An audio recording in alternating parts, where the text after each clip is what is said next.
최근에 중고차 구매 후 브레이크 패드가 이상해서 카센터에서 브레이크를 갈았는데 누유가 없다는 차량에 누유가 있고 분명 무사고라고 했는데 보닛을 열어보면 수리를 한 것 같은 정황도 보입니다. 공업사에서는 무조건 사고차라고 하는데요. 해당 딜러는 제가 고장 때문에 여러 번 연락하니 팀장을 바꿔주고 팀장은 자기는 모르는 일이라고 발뺌합니다. 저는 어떻게 해야 할까요? 라고 보내주셨네요.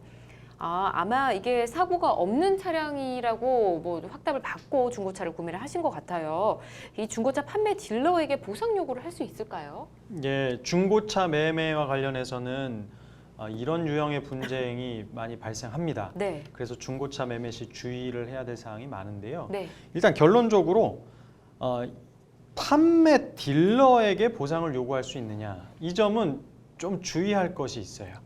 중고차 매매 당사자가 누군지를 먼저 일단 확정을 해야 됩니다. 네. 그러니까 일단 고객들은 나랑 상담하고 나한테 차를 보여준 그 딜러만 이제 알고 계시니까 그 사람 상대로 뭐 보상 청구해야 되냐 뭐 이렇게 생각하실 텐데 계약 당사자를 먼저 확인을 해야 됩니다. 네. 그래서 중고차 매매 계약 자체를 그 해당 딜러 개인과 체결한 것인지 아니면은 그 매매 중고 매매 상사 그 사업체를 어떤 운영하는 계약을 한 당사자 주체가 다를 수 있거든요, 충분히. 네. 그래서 그 계약서를 먼저 확인해서 배상 청구를 할 상대방을 먼저 확정을 해야 될 것이고요. 네. 그 다음에 이 사안에서 누유와 관련해서 손해배상 책임을 할 수 있는 네. 가장 중요한 근거는 성능 점검 기록부 같은 것이 있을 거예요. 네. 중고차 매매할 때는 반드시 판매자가 딜러 그 중고 매매상이 교부를 해야 될 의무적인 서류가 있는데 거기에 그 해당 중고차의 성능이 어떤지를 체크하고 고객한테 제공해야 될 의무가 있습니다. 근데 네.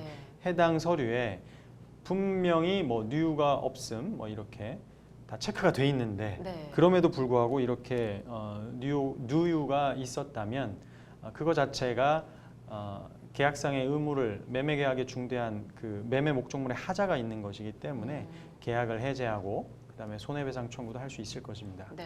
근데 중요한 건 아까 네. 말씀드린 대로 상대방을 먼저 잘 확정을 해야 된다. 알겠습니다. 예. 성능 점검 기록부 이거 있는지 한번 체크를 해보시는 게 좋겠습니다.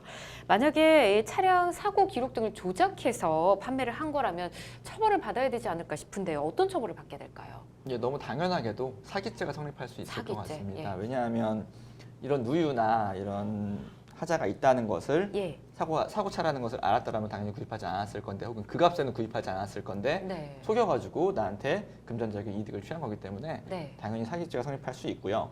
방금 강 변호사님 말씀하신 것처럼 그런 기록지 같은 것들을 의무적으로 교부를 하게 돼 있어요. 예. 근데 당연히 그 기록지에는 문제가 없는 것으로 되어 있으니까 네. 나는 이 차를 인수한 건데 실제로 열어서 확인을 해보니 보험 기록지가 조작됐더라, 위조가 됐더라 이러면 당연히 문서 위조까지 처벌이 가능합니다. 그렇군요. 네.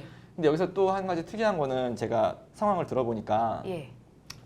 그 중고차 딜러 쪽에 연락을 해보니까 나는 모른다, 이 사람이 안다, 이 사람은 또 넘기고 나중에는 아마 결국에는 뻔한 레파토리로 그 당시에 계약했던 그 딜러는 퇴사했습니다 아마 그 얘기가 나올 거예요. 네. 연락처 몰라요 그렇게 나오거든요. 네. 이때는 무조건 형사고소를 하셔야 됩니다. 형사고소를 하면 퇴사한 딜러가 어느샌가 그 사람이랑 같이 손잡고 나옵니다. 네. 그렇게 돼 있기 때문에 이분들한테는 형사고소를 바로 진행을 하겠다라고 강하게 나가시는 게 정답이 네. 될 거예요. 그리고 지금 상황을 보니까 예. 사기 문서 외저 같은 것들은 거의 명확하게 입증될 것 같기 때문에 그쵸? 진행을 해보시는 게 맞을 것 같네요. 알겠습니다. 왠지 지금 변호사님 얘기해 주신 시나리오대로 되지 않을까 예상을 좀 해보는데 일단 뭐 상대방을 잘 특정해야 된다라고 아까 앞서 변호사님 말씀을 네네. 해주셨습니다. 딜러뿐 아니라 중고차 판매처 뭐 다 책임을 물을 수 있는 건가요? 그러니까 이 형사적인 어떤 해결 방법이 경우에 따라서는 굉장히 쉬울 수가 있는 게 네. 아까 이 변호사님 말씀하신 대로 딜러가 뭐 사기쳤다, 기록 등을 뭐 조작했다 이런 점이 사기가 될 수 있기 때문에 네. 해당 딜러를 뭐 사기로 고소한다 이런 점이 좀 피해자 입장에선 접근하기가 쉬워요.